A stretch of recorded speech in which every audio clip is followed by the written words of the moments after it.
उज्यालीको नुना उज्यालीको जसको ज्याग छ जसको पावर छ अलि ऊ मात्रै हुने भयो नत्र। Hello and good morning from एक्लेभिर। अहिले म चाहिँ यो एक्लेभिरको गोठमा छु, जुन गोठमा चाहिँ म हिजो चाहिँ यो गोठमा बसेको थिएँ र यो गोठको मालिक हुनुहुन्छ हाम्रा अङ्कल पठे कामी। त्यही त अङ्कल पठे नेपाली हो, पठे नेपालीको म बसेको थिएँ। म चाहिँ हेर्नुहुन्छ भने उहाँको भुइँसा चाहिँ समथिङ 10वटा जति भुइँसा रहेछन् र उहाँ चाहिँ एक्लै गोठा लाग्नु भएको रहेछ।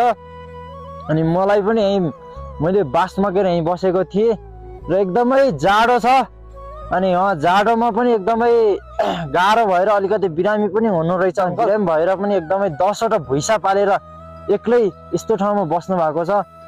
अनि म चाहिँ आज यो ठाउँमा बसेको थिएँ र आज म यो ठाउँबाट चाहिँ खानासाना खाएर अब